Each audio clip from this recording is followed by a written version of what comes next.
진사왕, 구이신왕, 비유왕, 문주왕, 삼근왕, 동성왕, 백제는 아신왕 이후 고구려에게 늘 맞기만 했습니다. 무령왕은 동성왕의 아들로 기록이 되어 있습니다. 사마 또는 시마라고 하는데요. 이렇게 불리고 있다는 것은 무령왕이 어린 시절 일본에서 자란 게 아닐까 하는, 어떻게 보면 자신에게 왕좌를 마련해준 백가에게 상을 주기는커녕 그를 처형합니다. 이듬해 봄 가뭄으로 전염병이 돌아 백성을 그래서 이번엔 무령왕이 직접 3000명의 기병을 이끌고 반격에 나섭니다. 위천 북쪽에서 고구려군과 맞서 싸웠는데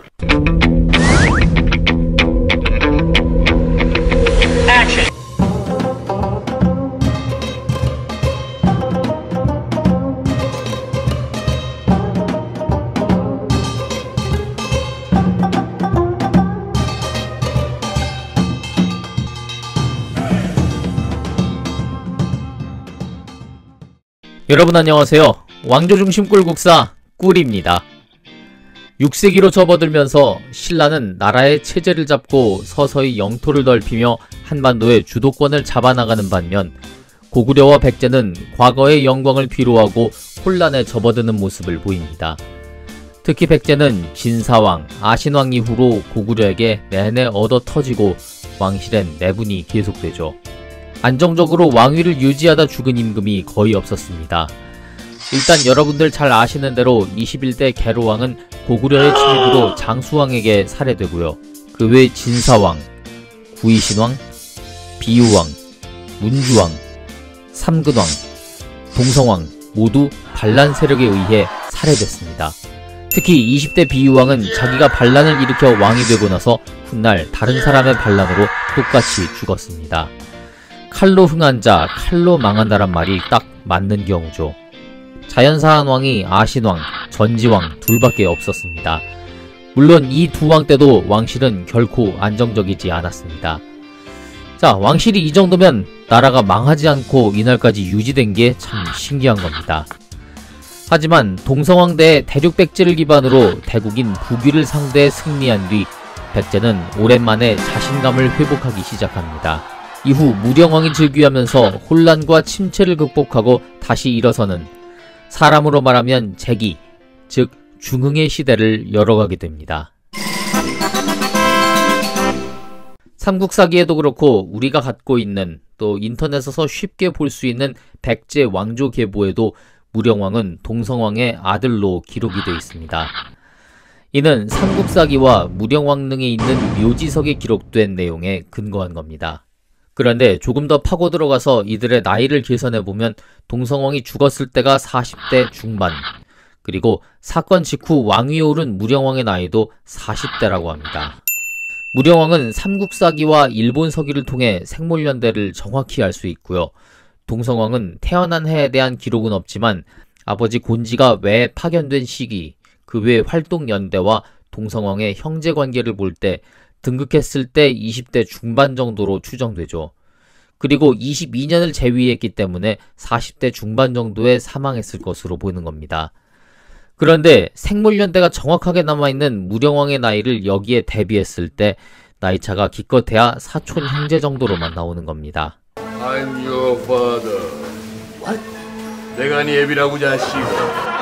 삼국사기의 기록만 보고 단순하게 그냥 넘어갈 수 있는 내용이지만 조금만 자세히 파보면 답이 나오죠. 과거 고이왕, 또 비류왕, 근초고왕이 왕위를 찬탈하고 정통성을 만들려고 이전 왕들과 형제관계를 무리하게 설정했더니 현재 고증해 볼 때 110살 같은 그런 말도 안 되는 나이가 나오는 것처럼 말이죠. 거짓말은 늘 들통이 나게 마련입니다. 자, 여기서 지난 시간에 나온 무령왕의 출생 과정에 대해 다시 살펴보겠습니다. 그 옛날 증조할아버지 아신왕이 그랬듯 계로왕은 동생 곤지를 외 볼모로 보내 힘을 요청하려고 합니다. 사실 다른 나라에 볼모로 가는 걸 좋아할 사람은 아무도 없습니다. 곤지 역시 마찬가지였을 겁니다. 그래서 곤지는 형인 계로왕에게 황당한 요구를 하나 하게 되는데요. 바로 여기 지금 계로왕 보이시죠? 계로왕에게 뭐 여러 부인들이 있었을 텐데요. 부인이 여러 명 있었습니다. 이 계로왕의 후비 중 한 명을 자기 부인으로 달라고 합니다. 왜 그런 기열? 미친겨? 즉 형수를 자기 부인으로 달라고 한 건데요. 그런데 곤지가 이 여러 명 부인 중에 아무나 한 명 달라고 한 게 아니라 누군가 한 사람을 지목했습니다. 그런데 이 형수가 당시 임신 중이었다고 합니다. 왜 그런겨? 미친겨? 그런데 놀랍게도 계로왕이 이 부인을 동생에게 내줍니다. 그것도 임신한 부인을 말이죠. 왜 그런겨? 미친겨? 학자들은 이 상황을 이렇게 해석합니다. 곤지가 자기 형에게, 그것도 국왕에게 이런 황당한 요구를 한 것은 나 왜 가기 싫다 라는 뜻을 표현함과 동시에 만약에 나를 볼모로 보내는 것이 나를 정치적으로 제거하려는 게 아니라 진짜 나라를 위해 볼모로 보내려는 거라면 형이 가장 소중히 여기는 아내와 뱃속에 그 아이를 내놓아라. 그렇다면 내가 믿고 가겠다라는 그런 뜻도 들어있다고 합니다. 즉 볼모를 보낸다는 게 나라의 앞날을 위한 것도 있지만 사실 정적을 제거하기 위한 수단도 되거든요. 곤지는 형이 자신을 정적으로 생각하지는 않았던 건지 불안했고, 그래서 자신을 볼모로 보낼 때 그 증표로 형의 부인인 형수를 요구했던 거죠. 그리고 계로왕이 동생의 이 요구를 수락함으로써 널 정적이라 생각해 제거하려는 게 아니니 형을 믿고 왜 가달라 라는 그 무언의 신뢰를 준 겁니다. 대신 계로왕도 조건을 겁니다. 이 부인이 임신 중이었으니 가던 중간에 아이를 낳게 되면 즉시 아이와 함께 돌려보내란 조건을 붙입니다. 이렇게 임신한 형수를 데리고 외로 향하던 곤지는 중간에 강라도라고 하는 섬에 이르러서 형수가 출산을 하자 즉시 이들을 계로왕에게 돌려보내고 혼자 외로 간다고 합니다. 이때 강라도에서 태어난 그 아기가 사마, 어느덧 성장해 조정에 큰 세력을 거느린 귀족으로 살아가고 있었습니다. 그런데 학자들은 이때 사마가 태어나고 얼마 되지 않아 다시 삼촌 곤지가 있는 외로 보내졌을 가능성이 높은 것으로 보고 있습니다. 일단 명분은 그거죠. 계로왕이 곤지에게 자신의 아내를 주었기 때문에, 그리고 물론 자신의 핏줄이긴 하지만 어쨌든 곤지의 부인으로서 되어 있었고 거기서 태어났기 때문에 그것을 명분 삼아서 외로 보낸 게 아닌가, 일단 그렇게 생각을 하게 되는데요. 이 근거로 보면은 첫 번째는 이름입니다. 이름을 사마라고 불렀는데 이는 사마가 섬에서 태어났다고 그렇게 이름 붙인 겁니다. 그런데 우리말로 하면 당연히 섬 도자를 써야겠죠. 실제로 도군이라고도 불렸습니다. 그런데 역사에 남아있는 이름은 여기 보듯이 사마입니다. 이건 이 섬의 일본식 발음 사마 또는 시마라고 하는데요. 이렇게 불리고 있다는 것은 무령왕이 어린 시절 일본에서 자란 게 아닐까 하는 추측을 하게 되는 겁니다. 그리고 두 번째는 고구려 장수왕이 백제를 침공한 사건입니다.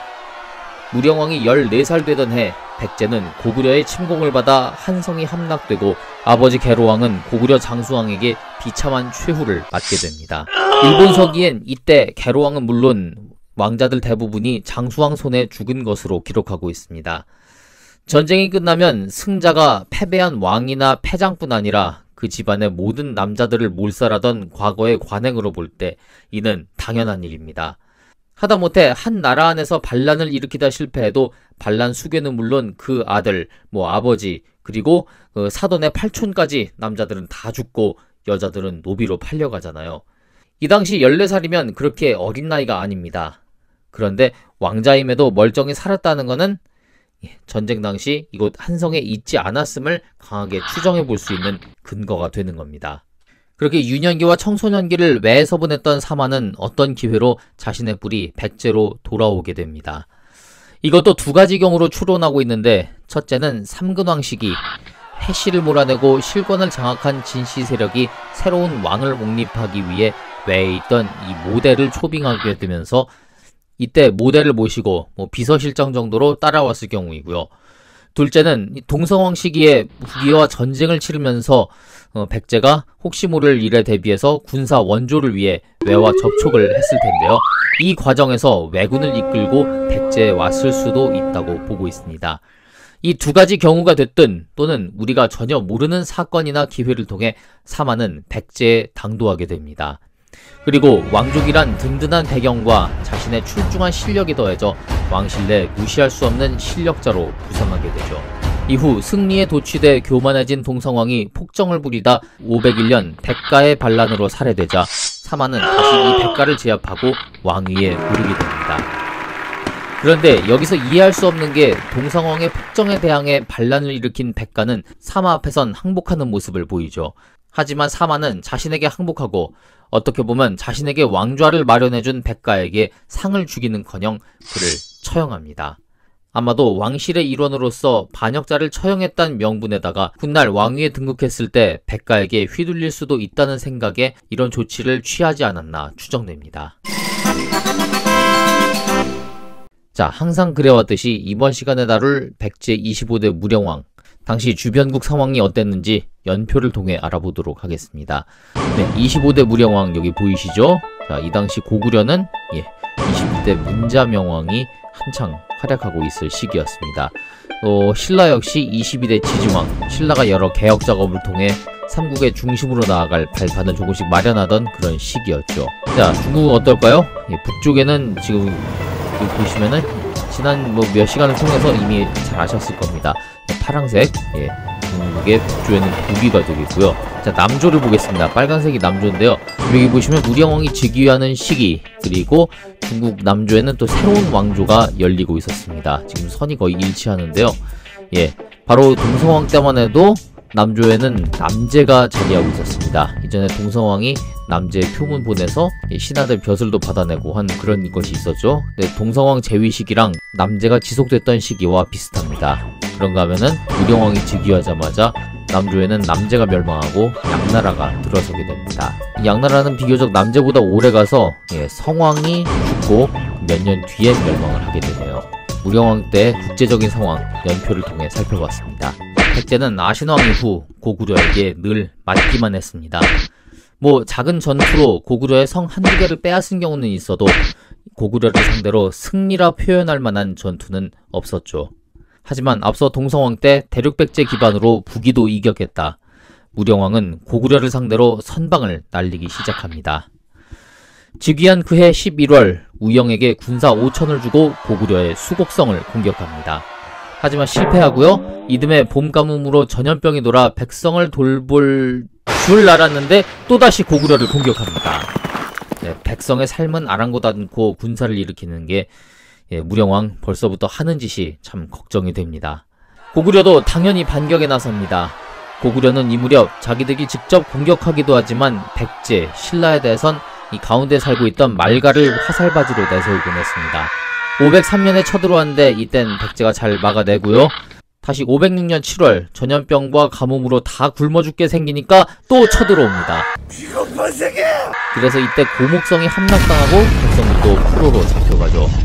다시 11월에 또 쳐들어오는데 이땐 다행히 폭설이 내려 침입을 막아주게 됩니다. 고구려의 침입은 여기서 끝나지 않습니다.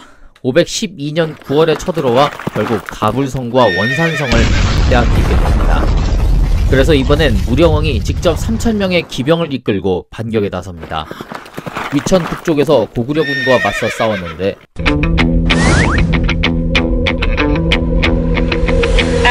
대승이었습니다. 지금껏 아래 장군들한테 맡겨두다가 영 안돼서 왕이 직접 나선 건데 성공한 케이스죠. 이때 백제에게 대패한 고구려는 충격을 받았는지 한동안 백제를 침공하지 않았다고 합니다. 어떻게 보면 지금까지 계속 두들겨 맞다가 한 번 이긴 건데 고구려가 충격까지 받을 건 뭐냐 이렇게 생각을 할 수도 있는데요. 아마 이때 전세 역전의 정도가 상당했던 모양입니다. 고구려는 백제에 대한 침입을 자제하고 반대로 백제는 사기가 올라 양나라에 사신을 보내 자국의 위상을 높이는 표문을 올리기에 이르죠. 마치 동성왕 때 북이 이기고 남제 우리 애들이 북이 이겼으니까 벼슬 좀 줘라 한 것과 똑같은 상황입니다. 참고로 양제는 남제의 뒤를 이은 남조의 국가입니다. 백제가 남조와 지속적으로 교류한다는 걸 여기서도 알 수 있죠. 이에 사신을 받은 양나라는 무령왕에게 대장군의 직함을 줍니다.